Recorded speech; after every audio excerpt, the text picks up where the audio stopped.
misalnya kalau mahasiswa kita ada yang netra, ketika dia minta tolong kita menunjukkan sesuatu ke dia, kita instruksinya harus jelas. Oke. Di depan kamu ada air minum. Berapa meter depan kamu ada air minum. Di sebelahnya ada kue. Kadang-kadang teman-teman disabilitas nih, dia nggak mau loh dibilang dikasihani. Oke. Dia harus Iya, mandiri gitu. berlakukan aku seperti orang normal lainnya Dia gitu. nggak mau dikasihani gitu loh. Kadang-kadang mereka tuh, saya harus kuat gitu.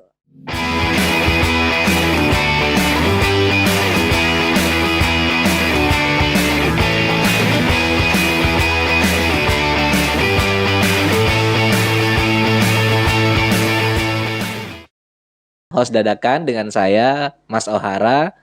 Ya, halo Ibu. Halo Mas Ohara. Dengan siapa ini Ibu? Biasanya panggilannya Bu Vivil. Oh, panggilannya Bu Vivil. Tapi kadang-kadang orang nama panjangnya itu Heleni Filtri. Oh, Heleni Filtri. Oke. Kalau dipanggil Bu Helen kayaknya rasanya masih Tapi apa ya? lebih asik Bu Helen kayaknya. Saya Lebih nggak western familiar. gitu. Ya, dengan nama itu agak-agak gimana gitu kan. Kan Pas, enak. Ibu masih ini dosen di sini? Ya, dosen. Wow, dosen di mana? Dosen di Fakultas Pendidikan dan Vokasi. Wow, singkatannya? Fadiksi. Fadiksi. Program studinya apa nih? Fadiksi kebetulan punya 5 program studi. Ya. Yang pertama pendidikan bahasa Inggris, pendidikan biologi, pendidikan guru PAUD, pendidikan khusus untuk guru-guru SLB, kemudian pendidikan vokasional teknologi otomotif. Dan Bu Vivil fokusnya di program studi? Program studi PG PAUD. Oh, PG PAUD. PG PAUD itu berarti ini ya calon guru ya? Ya, calon guru PAUD. Guru-guru anak-anak PAUD ya? Anak-anak usia dini. Berarti pasti Ibu ini penyabar. Alhamdulillah. Karena ngadepin anak kecil. Ya, pasti. Anak kecil ya, segini gitu ya? Iya. Kecil ya? Kecil segini ya. Kalau besar, sebesar Mas Ohara. Anak besar, kayak saya, anak besar. Konsep kecil dan anak besar. kecil gini. Siap. Enggak. Berarti anak-anak TK, anak-anak PAUD itu kan mereka pikirannya kan masih main ya. Jadi memang kayaknya dilatih sabar dong ya. Harus. Anak-anak mahasiswanya ya. Mahasiswa. Oke. Tapi kali ini kita bukan mengupas tentang Bu Heleni ini sebagai dosen di PG PAUD. Tetapi beliau ini saat ini dipercaya menjadi ketua ya? Ya. Ketua atau kepala nih? Ketua Pusat Layanan Psikologi dan Disabilitas Universitas Lancang Kuning. Oke, yang disingkat tuh apa namanya? PLPD, Pusat Layanan Psikologi dan Disabilitas Universitas Lancang Kuning. Oke, mulai dipercaya tahun berapa itu? September 2022. Dan itu juga saat terbentuknya ya? Iya.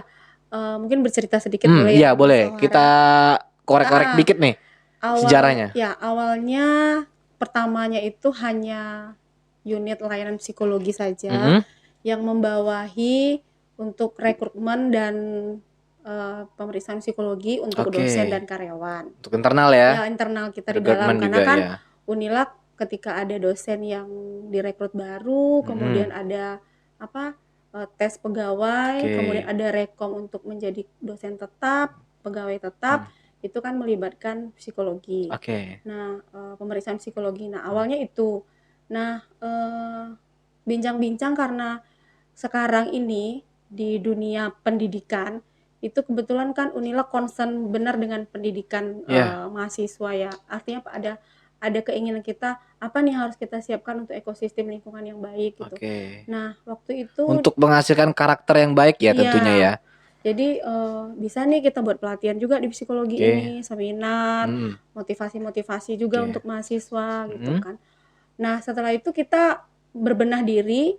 Awal pencetusnya tuh ketika pertama kali dibukanya program studi baru pendidikan khusus di Unilak.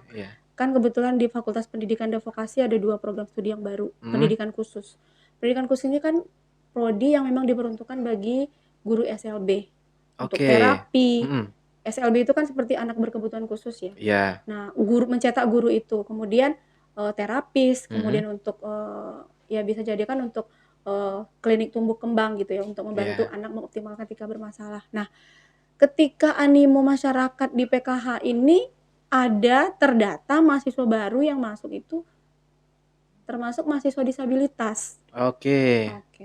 Nah, Pak Rektor waktu itu diskusi dengan kami, dengan tim unit psikologi dan PKH, bagaimana kalau kita coba di Unilab ini, karena kita punya SDM, kita punya teman-teman yang di psikologi juga ada teman kita satu lagi Bu Nisaul juga, dan kita juga punya mahasiswa yang disabilitas. Untuk lebih optimal layanannya, bagaimana 2 unit ini kita gabung. Nah, kita sebenarnya tuh survei juga kemana-mana. Kita tanya ke kampus-kampus lain. Iya, kita tanya ke kampus lain untuk di Riau lah, terutama kita tanya, boleh nggak seperti ini penggabungan atau apa. Sebenarnya sah-sah saja karena ibu kan punya unit ini gitu, punya mahasiswa. Jadi terbentuklah ini di September 2022 dengan kita beri nama waktu itu dengan Pak Rektor dan tim juga Pusat Layanan Psikologi dan Disabilitas.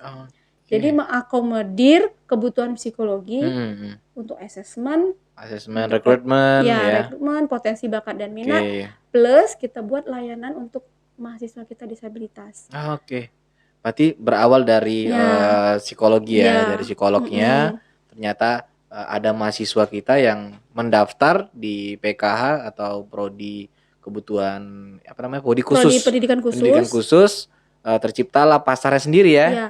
Kemudian untuk adanya unit itu. Kemudian satu lagi tambahannya, kita Unilab ini ternyata sudah banyak juga punya alumni mahasiswa disabilitas.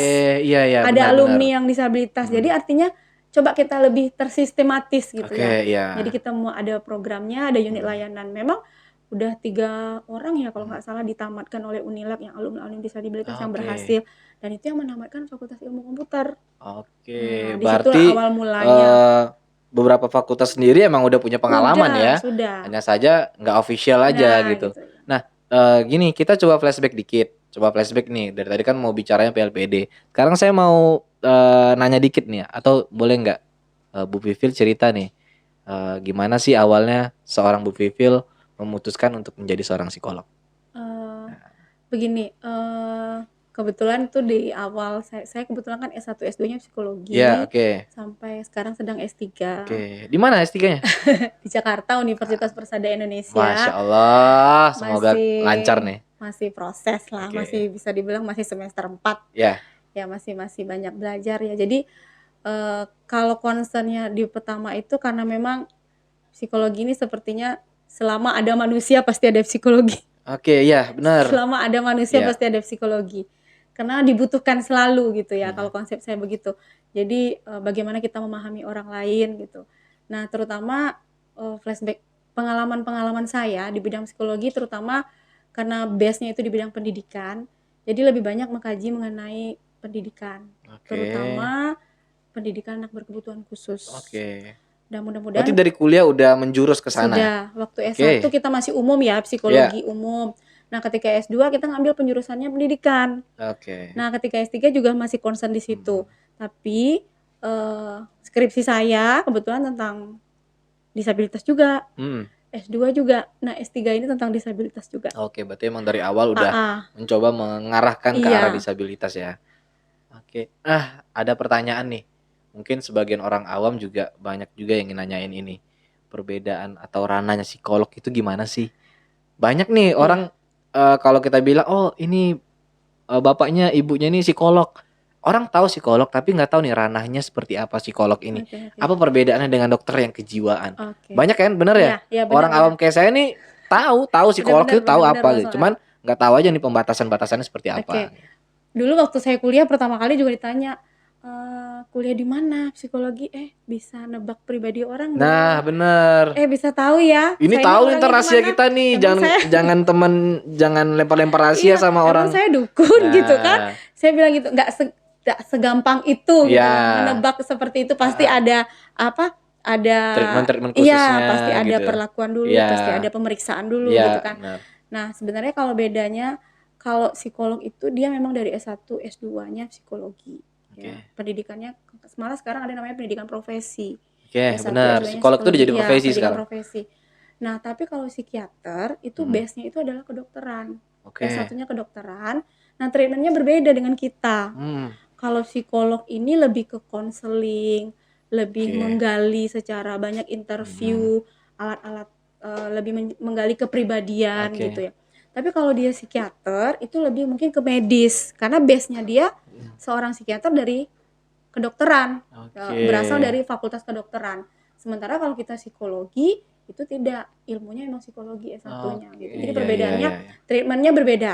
Oke. Kalau psikiater pasti treatmentnya ada pengobatan. Oke.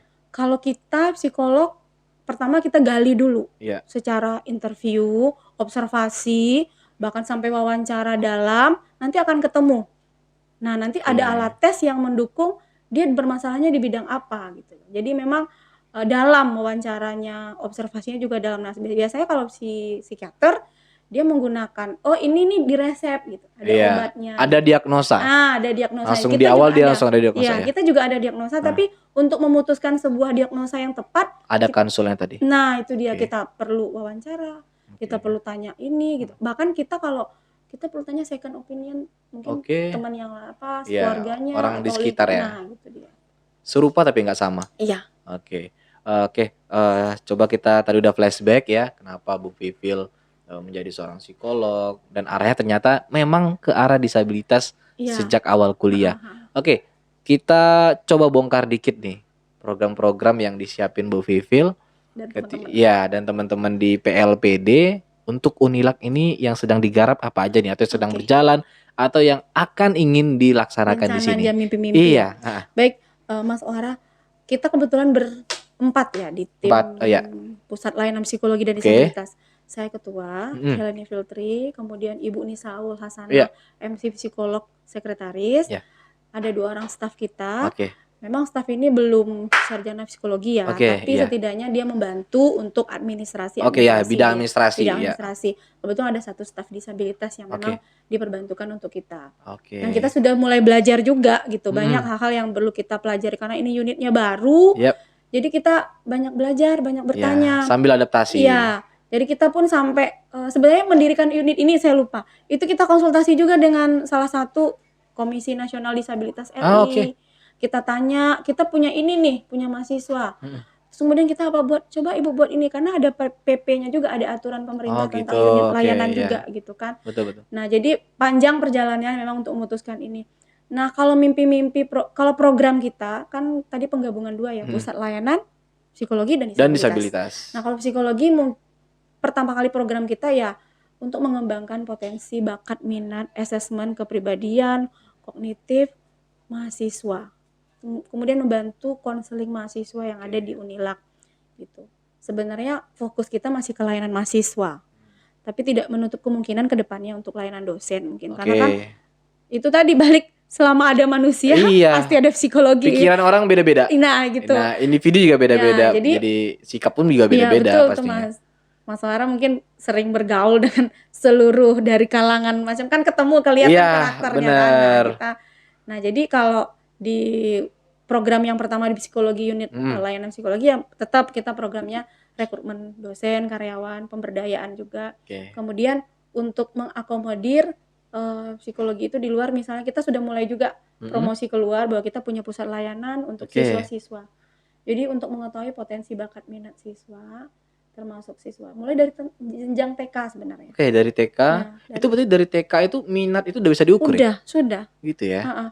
Bukan minat sebenarnya, kesiapan. Kesiapan. Jadi gini, pemeriksaan psikologis kepada anak TK misalnya, kesiapan dia masuk SD. Siap enggak gitu. Jadi misalnya ke emosionalnya, kemudian kemandiriannya, itu yang kita ukur. Nah, pemeriksaan psikologisnya mungkin IQ-nya. Bisa bener. Potensi bakat minat dari mulai SMA itu udah bisa kita lihat. Udah kelihatan ya. Jadi sebenarnya tuh pemeriksaan psikologis kalau tes IQ jelas nanti potensinya kemana, anak-anak ini diarahkan kuliahnya kemana. Nah, ini kita sudah sosialisasikan juga ke media sosial, kemudian ke teman-teman yang ada sekolah terdekat di Unilak itu kita udah sosialisasi juga. Misalnya SMA, mereka butuh apa yang bisa kita berikan. Itu untuk secara umum pelayanan psikologi ya. Nah, untuk disabilitas kita punya beberapa program. Yang pertama kita bagaimana mengembangkan potensi mahasiswa yang ada. Sejauh ini mahasiswa disabilitas kan jumlahnya lebih kurang 20. Itu tersebar di berapa fakultas? Dua fakultas, Fakultas Ilmu Komputer dan Fakultas Pendidikan dan Vokasi. Ada satu di Fakultas Pertanian. Gitu ya. Nah, ada sebenarnya minat mereka tuh menyebar sebenarnya di mana-mana. Cuman mungkin karena zaman kali ya. Tuntutan zaman di era digital mereka banyak ke lebih arahnya ke yang bisa menyupport mereka mungkin, juga nantinya saat udah lulus gitu ya. Mungkin Itu, jadi kita sebenarnya pengennya mahasiswa disabilitas ini sebelum mereka masuk kita tes dulu kemampuannya sesuai dengan Ada asesmen ya? ada. Oke. Jadi nggak mungkin kita bisa terima semua kan. Tapi Unilak udah official kan? Udah official membuka kepada masyarakat Riau yang memiliki keterbatasan atau disabilitas untuk kuliah di Unilak. Sudah. Tapi tetap kita punya tahap-tahapnya. Yang salah satunya tadi ada ini ya, asesmen. Ya, jadi itu asesmen langsung di PLPD. Langsung. Dan hasilnya juga langsung. Langsung diumumkan. Oke. Jadi secara kolektif misalnya kita kan penerima mahasiswa baru sedang berjalan. Jadi nanti dites beberapa orang, di asesmen, diumumkan lah ini potensinya ke sini, mereka siap untuk kuliah. Kadang-kadang kan mereka tidak semuanya ya. Kita tidak menutup kemungkinan ada mereka yang artinya kemampuan mereka yang belum siap. Mungkin mereka tidak bisa mengikuti perkuliahan yang teori, mereka bisanya praktek. Nah, ini kita arahkan di mana pusat-pusat pelatihan yang mereka bisa masuki gitu. Jadi kepinginnya program kami ini bahwa mahasiswa disabilitas ini tuntas lah sampai mereka sarjana. Benar. Kemudian mereka juga bekerja. Ini harapannya bukan sekedar mereka dapat ijazah ya. Betul. Tapi mereka memang dipersiapkan untuk di dunia industri, benar ya? Jadi kan ataupun di dunia entrepreneur pastinya ya. Itu yang kita siapkan misalnya pelatihan-pelatihan. Nah, sebenarnya kita banyak persiapan nih Mas Muara, banyak program yang udah kita buat di semester awal ketika menerima mahasiswa disabilitas. Awalnya kita harus sosialisasi dulu ke seluruh fakultas. Tentang bagaimana etika kita menerima mahasiswa disabilitas. Benar, karena ini dari pengalaman Ohara ya, Mbak Vivil ya. Kalau teman-teman disabilitas itu mungkin cenderung sedikit sensitif ya. Ada mungkin beberapa, mungkin karena mereka biasanya mungkin ada yang merasa rendah diri, tidak percaya diri gitu. Insecure ya dengan keterbatasannya dia. Mungkin ada yang itu. Nah, itu yang kita bangkitkan dulu gitu. Nah, jadi kita sosialisasi ke seluruh dosen, kemudian setelah sosialisasi ke mahasiswa, etika berkomunikasi dulunya awalnya. Nanti dari dosen ke mahasiswa. Artinya apa? Ketika mereka di sini kita punya, kita layani, bagaimana caranya? Kan beda-beda ya. Benar, perlakuannya. Contohnya, dengan teman-teman yang netra kan kita, ya teman-teman yang disabilitas netra kan dia nggak bisa ngelihat, maksudnya itu kita nggak berkomunikasi dengan dia atau ngobrol atau jalan kan kita harus ada etika.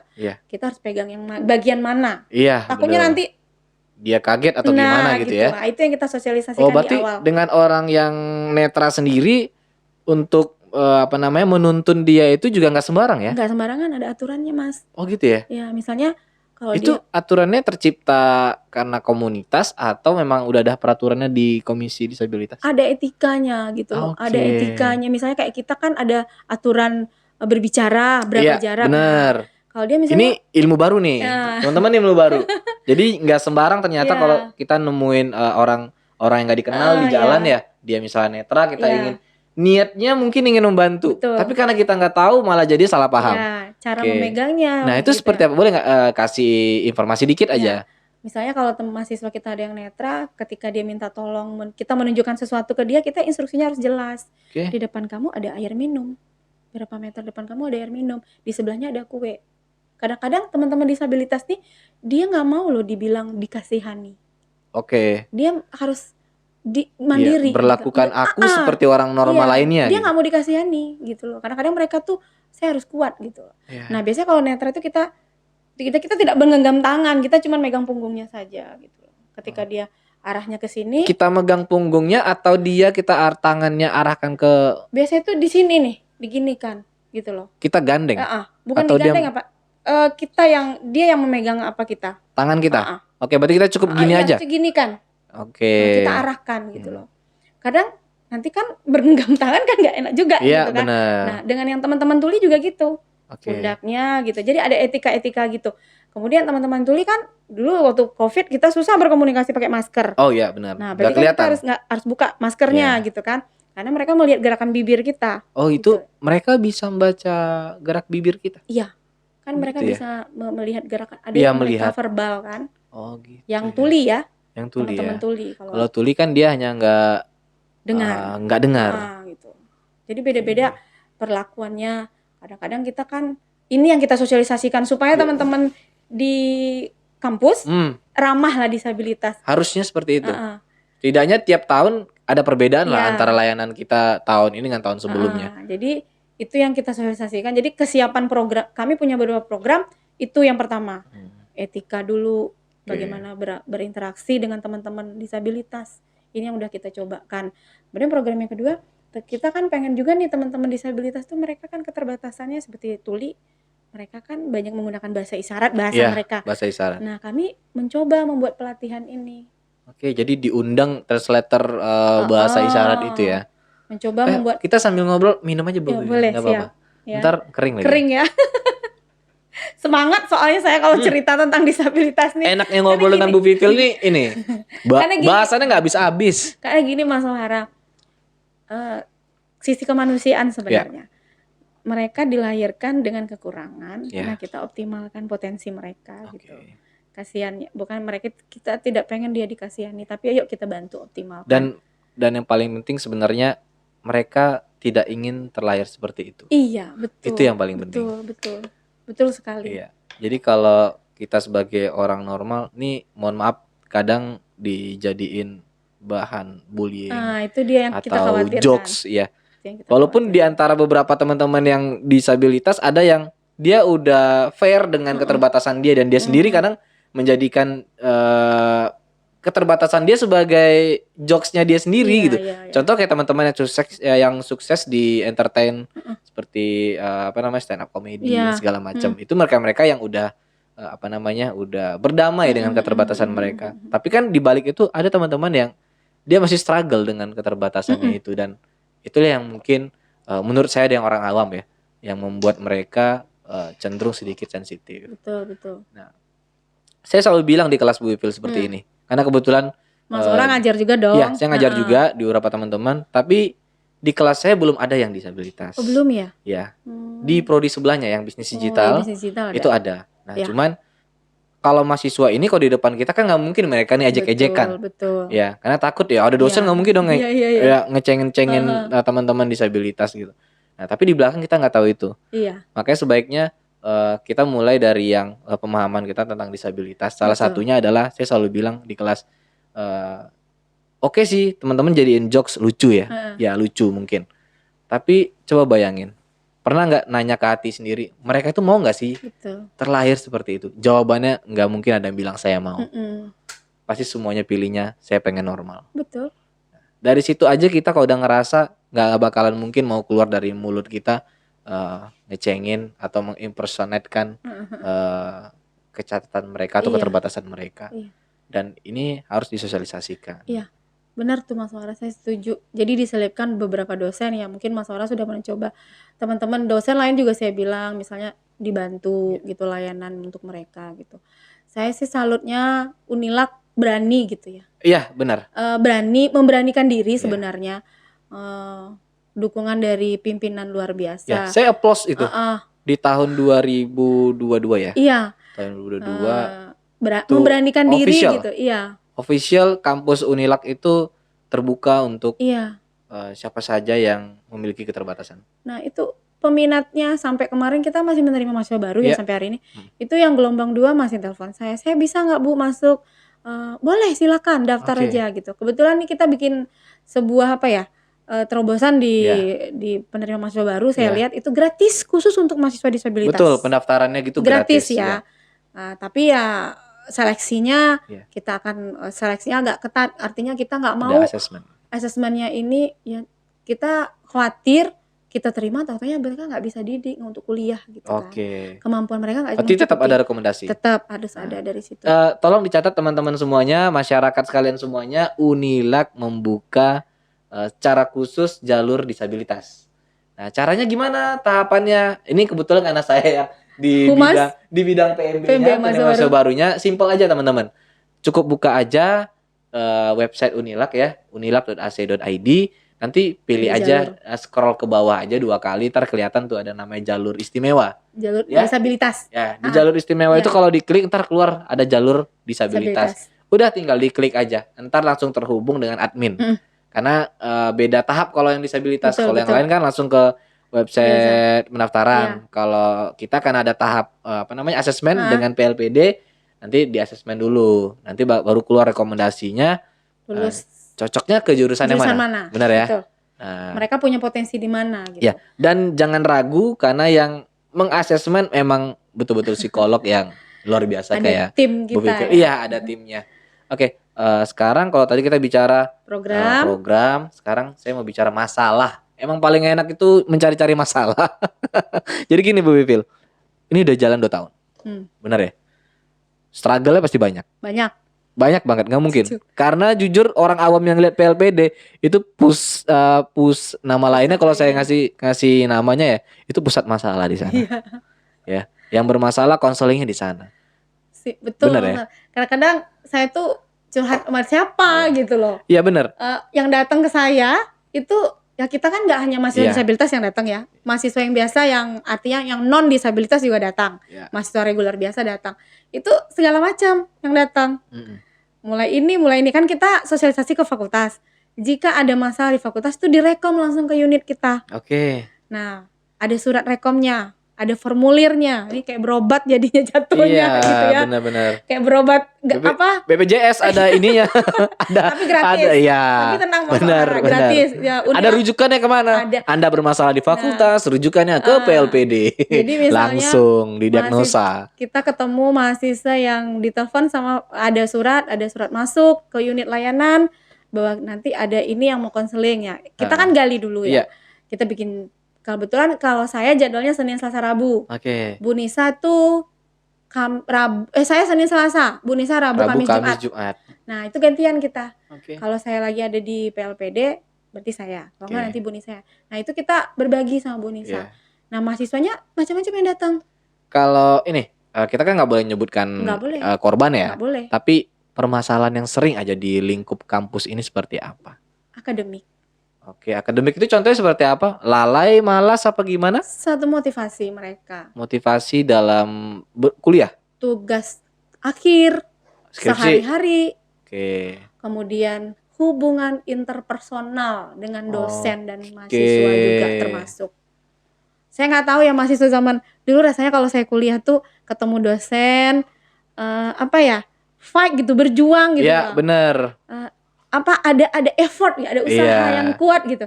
Nah, kok sekarang kayaknya tuh kalau mahasiswa sekarang nih agak-agak melo-melo dikit gitu kalau ketemu dosennya, aduh takut bener. Gimana takut gitu nih ya. dimarahin, takut nih revisinya banyak gitu.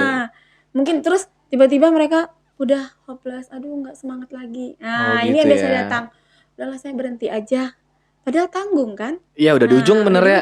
Udah itu, mau skripsi kan, udah skripsi gitu. Ada juga masalah di gabungan, combine. Mereka punya masalah di akademis, punya masalah keluarga juga. Itu ada. Broken itu ya. Salah satu mungkin dari keluarga broken juga. Kemudian ada yang salah pergaulan juga. Macam-macam yang datang. Tapi kalau untuk solusi nih, kan nggak apa-apa nih kalau kita bicara di Unilak Podcast nih biar tahu juga nih. Kan banyak nih teman-teman atau adik-adik mahasiswa kita yang udah di ujung tanduk nih, tapi motivasinya kurang. Boleh datang ke pusat layanan psikologi. Iya, tapi kalau secara umum Bu Vivil mau ngasih nasihatnya gimana nih untuk teman-teman atau adik-adik kita yang motivasi skripsinya kurang? Secara umum bagi teman-teman mahasiswa ya, kalau saya beri saran, jangan stuck berhenti ketika punya masalah di tugas akhir. Kita tuh jangan bilang tidak bisa. Saya nggak bisa ngerjain ini, saya nggak sanggup. Jangan bilang tidak bisa, tapi harus bilang bisa. Artinya mencari solusi dari permasalahannya. Jangan kabur. Iya, jangan lari dari masalah. Contoh kecil, susah ketemu dosen yang jadi masalah. Sebenarnya itu bukan permasalahan ya. Harusnya kita tuh sekarang WA udah canggih. Iya, benar. Dulu zaman saya kuliah, Mas nggak ada. SMS aja nggak ada. Nggak ada.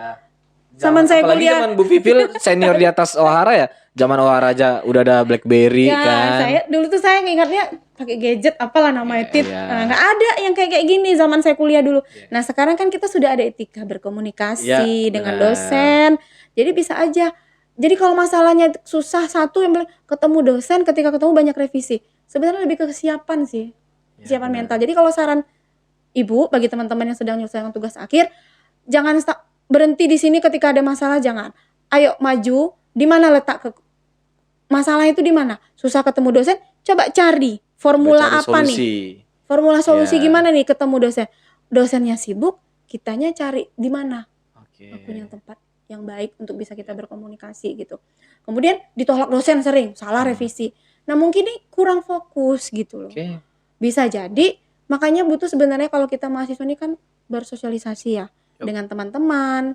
Nah salah satunya ketika kita punya masalah dengan dosen, ketika skripsi kita kok direvisi-revisi Ya, terus, dioret-oret gitu. oret-oret salah terus, kan kita punya teman. Ya. Nah bisa bantu untuk membaca, Ya. bisa bantu untuk mengkoreksi. Coba cekin dong punya aku Nah, kalau di pandangan kamu nih iya. gimana nih gitu. Biasanya tuh stres-stres mahasiswa tuh tiba muncul ketika udah tahap akhir, teman-teman udah pada nggak ada, dia sendiri. Nah itu tuh, Iya. saya angkatan sendiri lagi Bu Oke. gitu.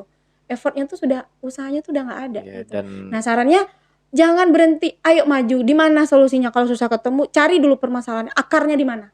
oke. Dari situ kita bisa cari tahu solusinya gitu. Mungkin kebanyakan adik-adik mahasiswa atau anak-anak mahasiswa kita itu segan dan takut untuk me-WA dosennya.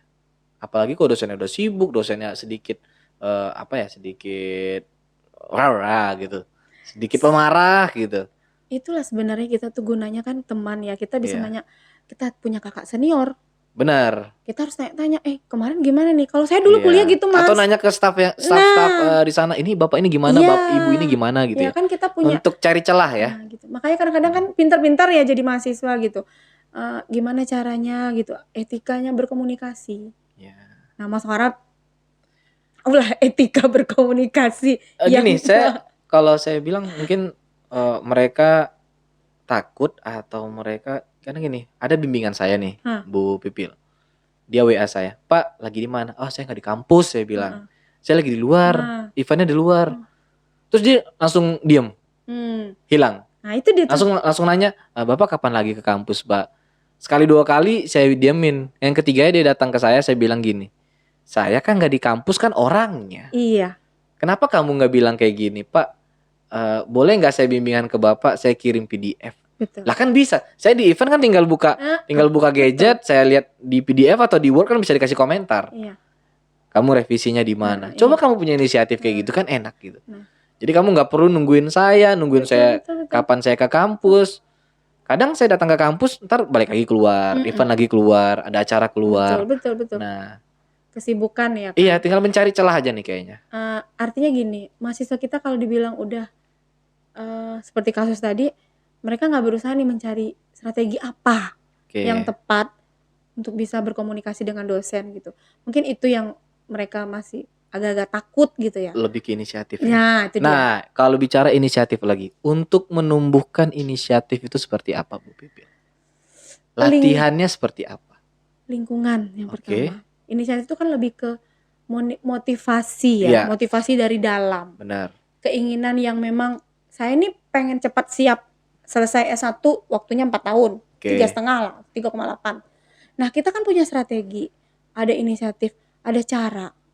Nah, cara menimbulkannya itu lingkungan mungkin, makanya bergaul dengan teman-teman yang memang mensupport kita. Ya, mensupport lingkungan. Kemudian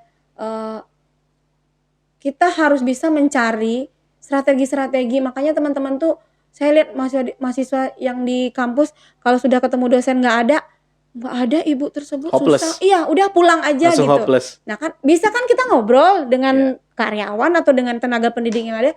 Kira-kira ibu di mana ya? Coba aja kamu WA. Saya nggak berani WA-nya, saya takut. Nah itu tuh kadang-kadang. Berarti kan harusnya mereka punya cara teknik komunikasi sebenarnya. Dan ini Mbak Bu Pipil, mereka punya pemikiran yang overthink tinggi banget sekarang. Jadi terkadang ini juga untuk teman-teman mahasiswa ataupun teman-teman lainnya yang nonton podcast ini, kalau jumpa sama orang pemarah, ingat aja, orang tuh nggak bisa selalu 24 jam dia marah. Iya betul. Ya, mungkin sedang apes, jumpa dosennya lagi atau temannya lagi ngambek atau lagi marah, betul. Ya, atau lagi sedang ada trouble masalah ya kena imbasnya. Iya. Imbasnya adalah ya ngomel, gitu ya. Gara-gara omelan tersebut jangan di-overthinkkan atau dipersepsikan dosennya pemarah. Semuanya kena gitu loh kan. Benar. Ya, aku jalanin aja, pasti ada kalanya waktunya berbalik. Ya, betul. Bisa aja abis apes kamu beruntung dia lagi baik banget, dilancarkan. Udah nih ACC aja ujian, bisa jadi. Tuh. Jadi mungkin lebih ke apa ya, teknik komunikasi. Benar. Mungkin di dalam kelas itu dosen-dosen mungkin berusaha kali ya, teman-teman yang lain ketika mengajar gimana nih menggali mahasiswa. Makanya kan kita kan ada metode presentasi di kelas, bagaimana banyaklah teknik-teknik berkomunikasi yang kita sampaikan, komunikasi dua arah. Sehingga nanti ketika mahasiswa nih terkendala, dia punya cara gitu loh.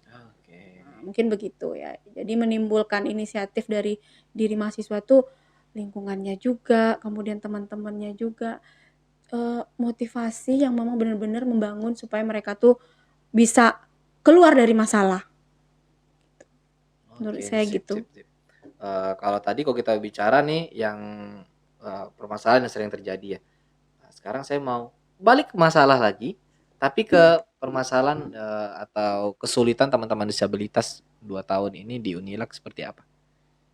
Dari 2002 ya sampai Ya, sekarang, permasalahan mereka sebenarnya sih, kalau ditanya mereka kan kesulitannya terutama kan kita punya tuli dan netra, Iya. baru 2 yang kita punya, tuli dan netra. Kendalanya apa nih? Kalau kendalanya mereka, yang pertama mungkin mereka bilangnya gini ke saya, kalau hasil, survei kita ada Iya. angket, ada kuesioner Oh, yang kita oke. Berarti sampaikan. lengkap datanya ya? Lengkap. Kita ada kuesioner tentang termasuk fasilitas.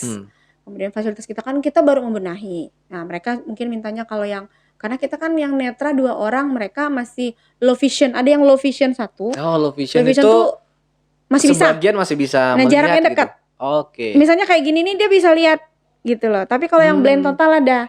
Kayak mahasiswa kita yang sering kita undang, Oh, yang Rudy. penyanyi ya? Nah, yang Rudy yang nyanyi. Mas Rudy tuh. Nah, itu Keren. Dia motivasi dia keren Nah, itu, Mbak. dia ada yang blind total, ada Iya. yang ini. Ada beberapa yang bisa lihat sedikit gitu. Kayak fotografer mereka bisa motret gitu Oh, kan. gitu ya. Karena Objeknya dekat low kan. vision masih bisa. Iya. Nah, kalau dari segi mereka kendalanya selama 2 tahun mereka bilang sih sejauh ini oke, Bu, dalam mengerjakan tugas mereka yang bermasalah. Oke. Mengerjakan tugas gini, yang netra nih teman-teman netra nih kan mereka kan harus baca. Nah, mereka tuh butuh pendamping Oke. yang bisa membantu mereka. Kan kalau di teman-teman di kelas itu satu kelas 30 kan tidak over 24 jam mereka bisa bantu kan, itu tidak ya. Tapi mereka ya setidaknya mungkin di rumah ada kakaknya. Jadi saya memberi motivasinya di grup gitu. Teman-teman jika ada kendala mohon disampaikan secara tertulis atau bagaimana ke pusat layanan, kita akan sampaikan solusinya. Di pengerjaan tugas mereka terkendalanya. Oh, gitu. Mereka kalau yang netra kan tugas kan dikasih dosen kan di rumah. Nah, kadang-kadang kan orang tua kan Enggak ini suka. kan. Ya kan kalau yang belajar yang butuh pendampingan anak PAUD, TK, Iya, SD, iya. mungkin akan mereka kan ada mahasiswa. Nah, ini yang perlu kita. Saya sih berharapnya ke depan kami di unit lain tuh ada butuh pendamping lah satu. Oke, pendamping ya. Pendamping untuk mereka Pendamping mampu ini mengarahkan. memang dikhususkan untuk yang netra aja. Dua-duanya sih sebenarnya. Oke. Satu misalnya Klasifikasinya beda-beda berarti. beda. Kalau yang untuk tuli bahasa isyarat. Tapi Oke. kita sebenarnya terbantu karena kita ada web questioner yang untuk membantu mereka yang tuli. Jadi kalau mereka kan tuli nggak bisa dengar ya. Iya. Nah, mereka kalau dosennya di depan menerangkan, Iya. itu muncul di layar. Benar. Nah, Iya. itu teknologi itu kita sudah manfaatkan. Sebenarnya kalau tuli tidak terlalu sebenarnya. Mereka tinggal baca teks aja ya. Iya, baca teks. Yang penting dosennya ngomongnya IT, jelas. Nah, IT maksudnya itu Iya. peralatan teknologi di mumpuni. kelas Bu Iya. mendukung sarana prasarana seperti infokus, layarnya gitu ya. Benar, mereka benar, duduknya mungkin di depan gitu. Karena Iya. kan mereka ada yang pakai alat bantu. Benar-benar. Jadi setidaknya masih bisa dengar. Nah, pendamping yang memang mungkin diarahkan kemana itu sih mungkin kendalanya di teman-teman yang netra. Tapi sejauh ini saya juga kadang-kadang saya bilang sama teman-teman di satu kelas itu, tolong dibantu ya teman-temannya Iya, juga. benar. Gitu. Ada mereka kan Iya. kita sosialisasi di awal kan gitu, saling membantu juga gitu untuk tugas. Itu sih mungkin kendala kita. Nah, kita memang punya mimpi berharapnya unit layanan disabilitas nih pengen itu berpisah, psikologi sendiri, Oke. layanan disabilitas sendiri gitu. Jadi unit layanan khusus disabilitas saja. Tapi memang mungkin berdampingan. Misinya. Atau mungkin namanya tetap PLPD, Iya. tapi di dalam Bisa ya. PLPD itu Mereka udah berpisah. ada Iya. bidang unitnya sendiri mungkin ya. Jadi pengennya tuh gini. Jadi biar bisa fokus ya. Iya, punya mimpinya tuh gini lah. Saya sama Pak Rektor Iya. sering cerita gitu mimpinya. Ada satu gedung punya Iya. unit layanan disabilitas. Teman-teman disabilitas itu berkreasi. Biasanya teman-teman tuli kan suka melukis, Ya, suka benar. mewarnai, menggambar, pokoknya. Mereka kuat di desain Nah, biasanya. jadi Di visual mereka lebih kuat. Jadi kadang-kadang kalau orang bertanya, Unilak punya mahasiswa disabilitas ya, tempatnya di mana? Ya tersebar. Kalau kita punya Oke. unit layanan kan mereka bisa nge-time di situ ya. Iya, benar. Nah, gitu. Itu sih mimpi kita ke depan nantinya. Mudah-mudahan Unilak, saya yakin optimis, kita masih ya memanusiakan manusia, kampus yang ramah disabilitas. Artinya kita mengoptimalkan kemampuan mereka. Pendidikan sudah kita sudah kita fasilitasi. Udah. Jalan dari dibuka. Nanti pekerjaan mereka bagaimana. Nah, makanya potensi-potensi mereka kita temukan juga gitu. Betul. Nanti. Dan itu juga melalui konseling kan. Nah, ya tapi pastinya kalau itu Mas mengarahkan. balik ke kendala soal tugas ya. Mungkin kalau saya lihat itu kendala tugasnya jika tugasnya itu perorangan. Ya, pasti. Itu yang kendalanya. Pasti. Nah, kalau untuk yang proyekannya bareng-bareng sama teman-teman, itu kendalanya ada juga Bu Pipil. Kendalanya adalah si teman-temannya yang lain membagi tugasnya salah caranya. Mungkin bisa saja mungkin baiknya saya nggak tahu. Kalau pendapat saya, kalau misalnya ada proyekan dengan teman yang netra, dengan teman yang tuli atau bisu, itu dibedakan. Kalau netra dia nggak kuat di visual, pasti dia kuat di pendengaran. Ya, betul. Ya, pendengarannya kuat, pasti intelijennya kuat juga nih, berarti brainnya kuat juga berarti itu. Nah, itu mungkin dikasih dia tentang kamu yang coba menganalisis, diceritakan ke dia menganalisis. Bisa. Nah, begitu juga dengan misalnya orang teman-teman yang yang tuli atau bisu, dia kurang di pendengaran, dia kuatnya di visual kan, dia yang ngelihat kan. Kamu di bagian yang merangkai struktural outline dari makalah tuh kan jago tuh kayaknya tuh menurut saya. Iya, pembagian tugasnya ya. Harus tepat juga. Ya, mungkin itu jadi juga masukan juga untuk teman-teman mahasiswa nih.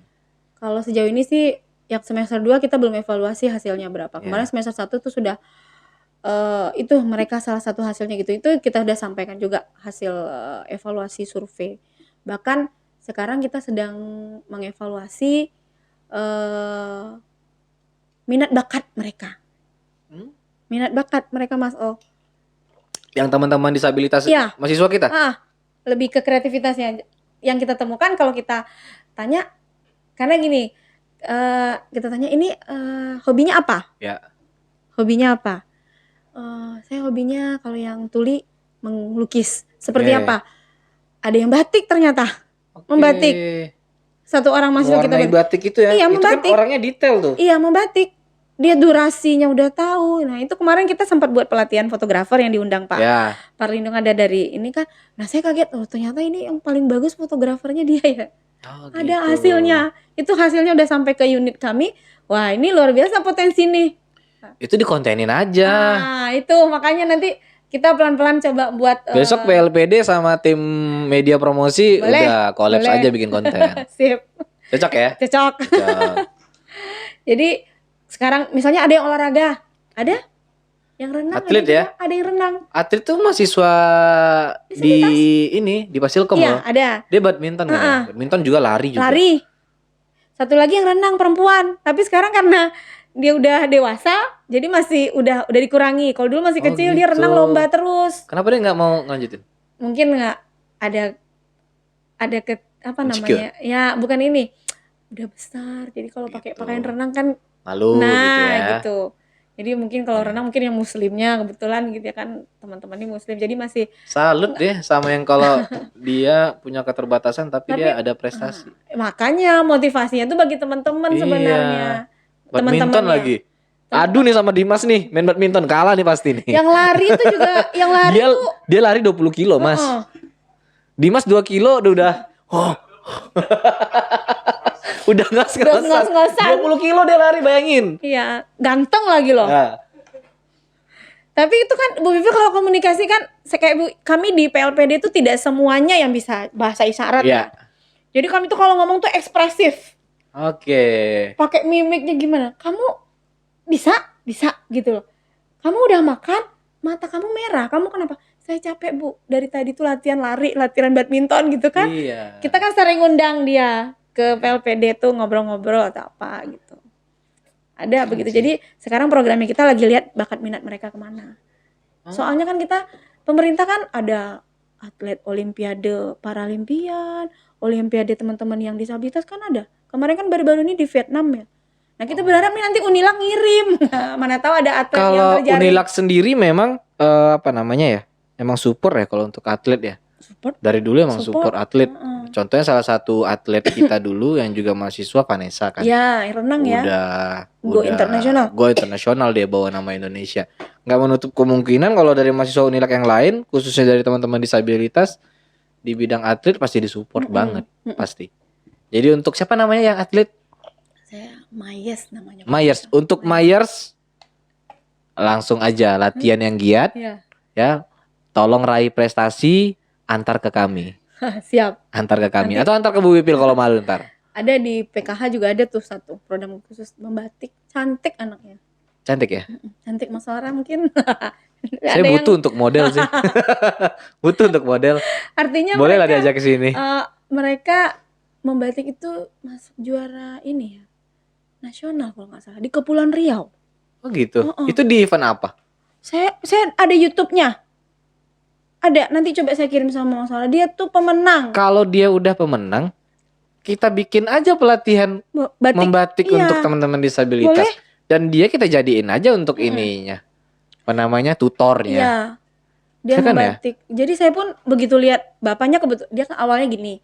Teman-teman yang disabilitas itu kan orang tuanya juga konseling ke kita. Oh, iya gitu. Orang tuanya juga konseling. Oh, berarti yang konseling bukan mahasiswanya aja? Bukan. Makanya dia sebenarnya konseling ini, Mas, harus tuntas. Oke, berarti bukan dengan si anaknya aja. Bukan, contohnya gini, kalau orang konseling konseling tentang anak, yang punya anak kan ayah dan ibu. Ya. Berarti ayah dan ibunya harus datang ke psikolog. Kalau misalnya nih anaknya bermasalah, kalau ayahnya aja yang datang, ibunya itu biasanya psikolog nggak melayanin, biasanya. Jadi harus tuntas. Ini anak bermasalah, bapaknya mana, ibunya mana, sama dengan disabilitas. Digali juga dong orang tuanya. Iya, sampai ke situ. Jadi kebetulan mahasiswa disabilitas yang datang, kalau dia lihat anaknya ada masalah di rumah, terus dia pasti kontak kita. Bu, silakan datang. Kalau saya mau ngobrol. Nah, nanti ke situ bilang, nah saya nggak tahu nih anak punya potensi. Tapi karena konsultasi dengan kita, oh ini anak-anak punya ini, pernah juara ini gitu. Jadi memang kami kalau dilihat di unit layanan psikologi dan disabilitas, ya namanya konseling ya sampai ya kalau bermasalah ya sampai orang tuanya juga gitu. Gitu. Biar tuntas gitu loh. Berarti kalau justru ke permasalahan cita-citaan boleh ya? Boleh. Boleh. Segera ya Dimas. Dimas. Kalau ada yang sulit yang menghambat kamu lulus kemarin apa Dimas? Cinta. Ya, cinta. Sulit menentukan jodoh. Dimas, Zana, tolong cepat ngadep PLPD dengan orang tua yang sekalian. Misalnya ada mahasiswa kita yang jadi batuk. Minum. Jadi ada mahasiswa yang datang. Ini saya cerita sedikit ya. Datangnya gini. Orang tuanya selalu bilang, kamu nih nggak tahu apa-apa, nggak bisa ngapa-ngapain. Jadi dia sampai di kampus tuh nangis aja. Udah dikucilin sama orang tuanya ya? Ditanya dosen ketika masuk di kelas, ditanya sama dosen, kamu kenapa kok nangis? Tetes air matanya keluar, nangis. Ketemu temen nangis. Nah, ini kan kayak kita ngira kan ada gangguan atau gimana kan? Ternyata dia itu di rumah. Udah diperlakukan nggak? Panggil dia, boleh nggak ibu ayahnya datang ke ibu biar bisa kita ngobrol, karena ini harus dituntaskan. Saya bilang gitu kan. Boleh. Nah, karena ini effortnya luar biasa kalau kita konseling sama orang tua. Orang tua tuh kadang-kadang nggak mau loh membuka diri. Iya. Dia bilang saya baik-baik saja, saya nggak ada masalah. Sementara anak bilang gini, makanya kita kadang-kadang kita hadirkan. Iya. Ketahuan ya. Ketahuan kalau kita memang jadi agak lama memang, makanya yang datang tuh sampai 4 kali baru tuntas. Oke. Ini panjang lebar nih, dari tadi ngomongin disabilitas, ngomong permasalahan-permasalahan yang ada di adik-adik mahasiswa kita. Tapi saya sedikit ingin concern ke ranah yang lain yang beberapa waktu ini sedang viral. Apa tuh? Ya. Viral yaitu tentang pergerakan kebebasan. Apa ya? Ya. Tentang pride atau kita bilangnya LGBT. Ya. Pandangan dari seorang psikolog. Dan ini sebenarnya kan di Riau kan udah viral ya kemarin. Iya, saya 2 minggu yang lalu pernah lihat media sosial. Nah, yang ada komunitas katanya ya. Betul. Ada komunitas. Dan terus udah masuk ke sekolah dasar Iya, makanya yang tingkat SD. ada tingkat SD, ada grup LGBT. Oke, Bu Vivil, ini gimana ya? Kalau menurut saya ini udah problem yang luar biasa ini. Sebenarnya kan udah lama ya problem Iya, LGBT, iya. udah lama. Zaman saya kuliah juga dulu ada, cuman mungkin baru-baru ya saya baca juga berita itu Mas Wara 2 minggu yang lalu apa Viral 3. itu. Ya, ada di media sosial di Pekanbaru katanya. Iya. Riau ada satu sekolah dasar yang sudah mereka ada komunitasnya. Oke. Memang teman-teman yang di luar sana yang ada masuk kelompok itu mereka memang punya komunitas gitu ya. Memang punya itu.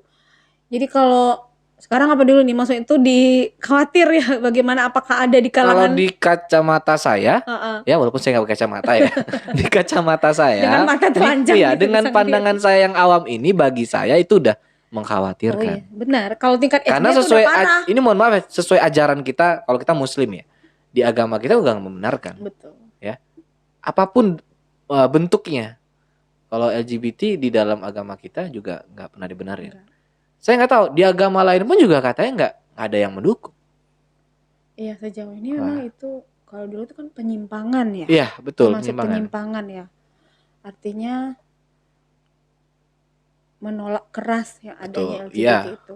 Tapi kenapa di tingkat SD saya belum sempat mencari tahu sih sebenarnya. Cuman saya mendengar beberapa ini. Kalau tanggapan saya ini sebenarnya di mana-mana tuh tidak menutup kemungkinan itu ada gitu ya. Pergaulan sekarang yang boleh dikatakan kadang-kadang miris ya, apalagi saya orang tua punya 2 anak perempuan. Kadang-kadang ada kecenderungan tuh kita nggak tahu ya.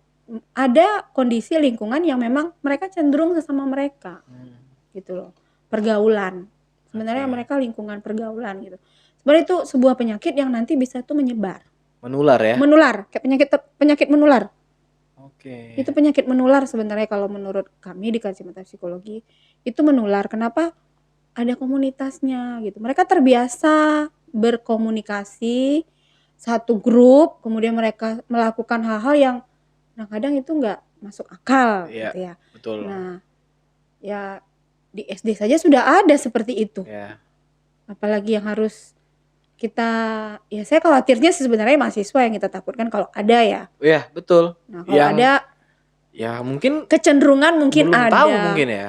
Tapi karena ada komunitas mereka melakukan itu. Itu sih biasanya mungkin kita yang namanya mahasiswa ini kan kadang-kadang faktornya itu dia sendiri hidup di kota tanpa bimbingan orang tua. Oke, jauh dari orang tua. Jauh dari orang tua. Controlling terhadap dirinya nggak ada. Saya tuh kuliah tahun 2000-an ya Mas Wara. 2001 kuliah S1. Mas Wara tahun berapa kuliah? 2001. Saya masih SD. Saya masih segini lah. Kecil ya. Kecil. Nah, zaman saya SD. Zaman saya pun masih ada, udah ada itu. Oh, di zaman ibu udah ada. Saya kebetulan kuliahnya itu dulu di kota besar lah ya. Saya nggak sebutkan kotanya. Salah satu kota terbesar juga di Indonesia gitu kan. Udah ada. Udah dari zaman-zaman dulu tuh sudah ada. Zaman saya kuliah. Speak up-nya mungkin. Nah itu. Berani speak up-nya sekarang ya. Karena mereka udah ada wadah. Iya, mereka ada komunitas. Mereka tuh difasilitasi bahkan loh. Nah, khawatirnya ya memang kalau ada juga teman-teman saya yang bahkan penelitiannya tentang itu. Kami di psikologi kan penelitiannya kan macam-macam. Ya bekerja seks komersil ada juga penelitian kita.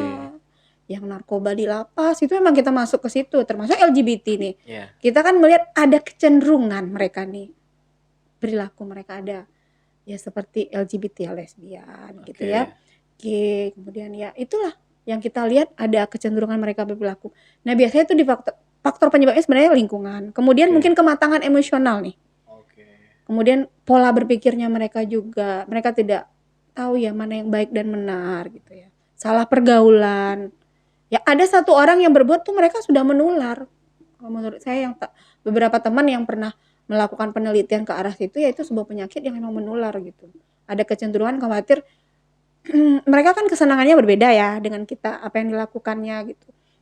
Nah mungkin mereka ada support, sudah ada yang mendukung satu. Benar. Nah ini dia nih yang paling sering nih kayaknya nih. Ada support itu maksudnya pembenaran atas perilaku mereka. Ada yang mengokekan. Iya. Ada yang bilang is okay nggak apa-apa itu normal sekarang. Karena memang dari yang kita lihat sekarang viral segala macam gitu.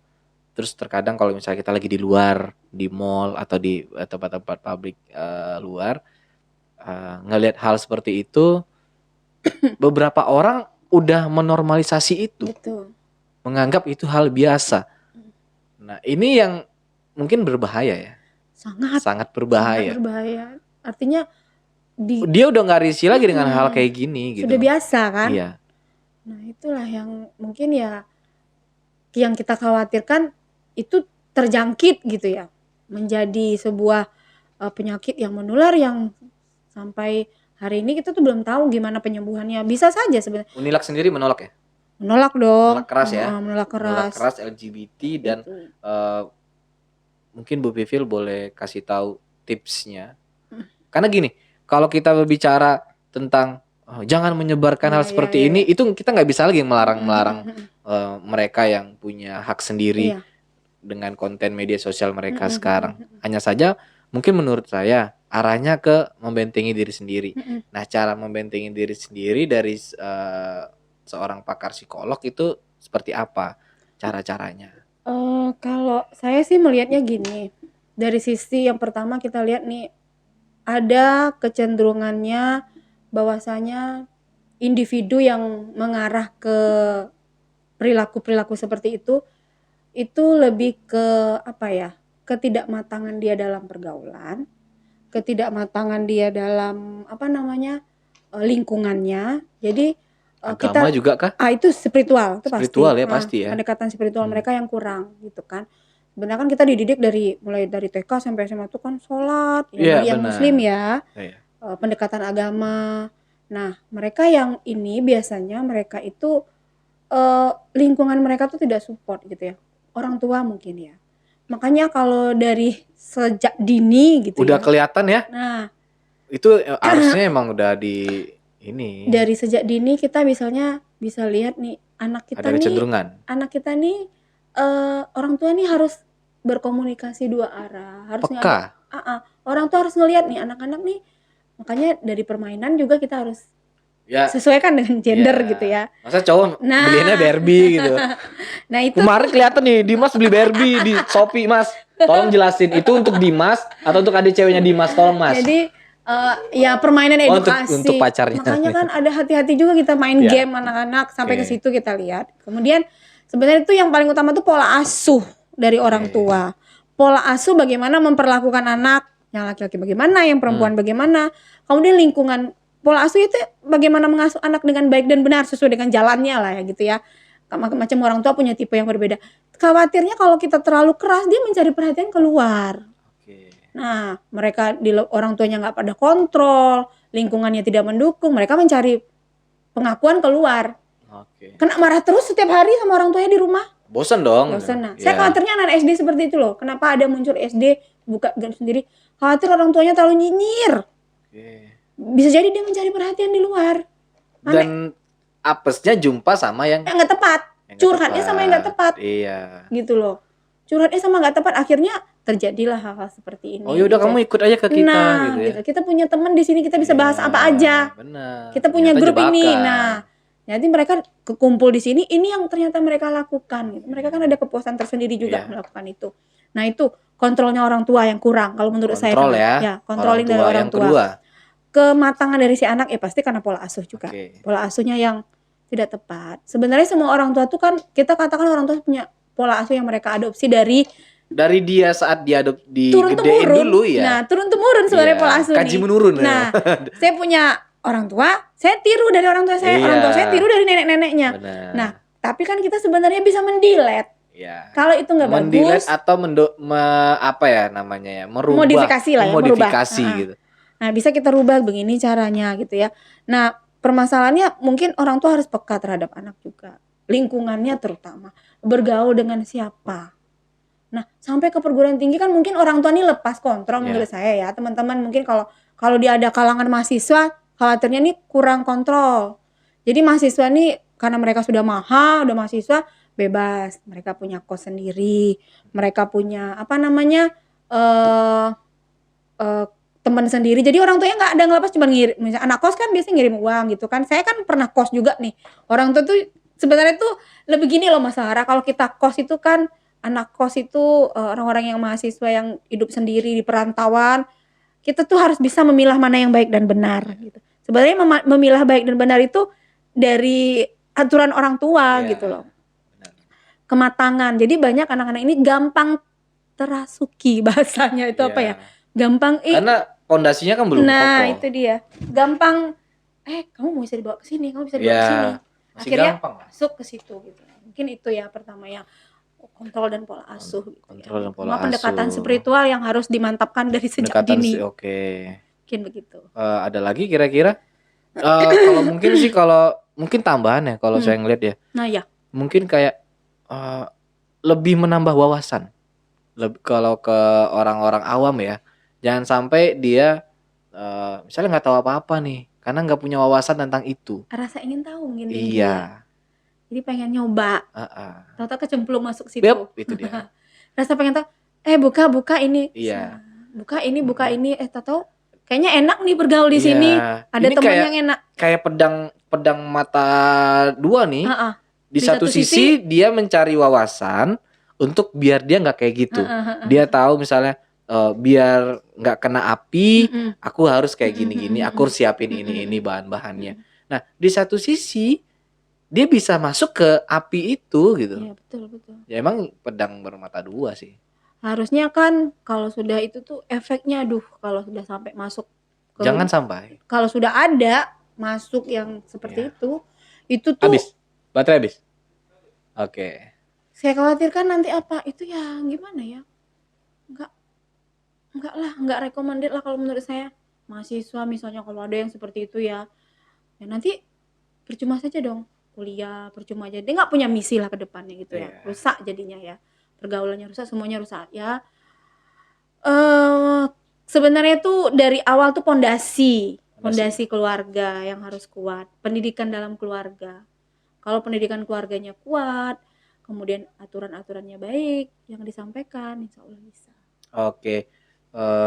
Itu udah bisa kita rangkum sebenarnya ya teman-teman ya dari tadi. Dari awal PLPD itu apa ya, berbicara tentang permasalahan-permasalahan mahasiswa, terus tentang disabilitas dari mahasiswa kita. Ya ternyata di balik disabilitas itu sebenarnya ada di balik badai itu ada hari yang lebih cerah gitu. Nah, jadi nggak semuanya tentang disabilitas itu jelek, enggak. Justru di balik itu ada hal-hal positif lainnya. Betul. Nah, jadi kita juga bicara tentang etika dalam berkomunikasi dengan teman-teman disabilitas. Kita juga menghimbau masyarakat Riau yang khususnya punya keterbatasan untuk join ke Unilak ya, karena udah ada jalur khususnya sendiri. Terus kita udah panjang lebar tentang mewaspadai peredaran LGBT. Nah, jadi teman-teman silakan khusus yang ada pertanyaan ya. Boleh. Atau ingin konsul ke PLPD. Boleh. Sangat terbuka ya. Sangat terbuka Mas Ohara. Kita kalau boleh dibilang dari jam 8 sampai jam 4 ada admin kita. Senin sampai Jumat. Senin sampai Jumat. Kalau misalnya mau janjian ketemu boleh, mau bertanya tentang apa saja. Bahkan saya lupa, bahkan ada program PLPD yang mahasiswa membuat skripsi, mereka buat laporan, mereka punya teknologi yang terbaru untuk mahasiswa disabilitas, mereka boleh datang. Banyak program, banyak visi dan misi ke depannya. PLPD terbuka untuk siapa aja, khususnya untuk masyarakat Riau. Keluar pun boleh ya Bu Pipil ya. Masyarakat Riau silakan jika ada kebutuhan untuk konseling seputar psikolog atau disabilitas boleh langsung datang ke PLPD Unilak. Tepatnya di kantornya sekarang di gedung ini ya. Gedung di belakang LPPM. Gedung LPPM. Di belakang gedung Aula Pustaka di kita. Di belakang gedung Aula Pustaka Unilak. Ya. Dari jam 8 sampai jam 4 sore, Senin sampai Jumat. Oke. Semoga Bu Pipil sehat selalu. Amin. Terima kasih Mas Ohara. Semoga kita bisa jumpa di lain episode. Boleh. Ya, mungkin kalau nggak hostnya dengan saya, dengan teman-teman host yang lain ya. Siap. Dan kita membahas hal-hal yang tentunya menarik seputar PLPD lainnya. Boleh. Oke. Atau tentang hal lain pun juga boleh. Boleh. Siap. Sampai jumpa ya. Sampai jumpa. Terima kasih atas informasinya. Sehat selalu. Oke, teman-teman, terima kasih. Saya tutup podcast sore hari ini. Wassalamualaikum warahmatullahi wabarakatuh. Sehat selalu. you.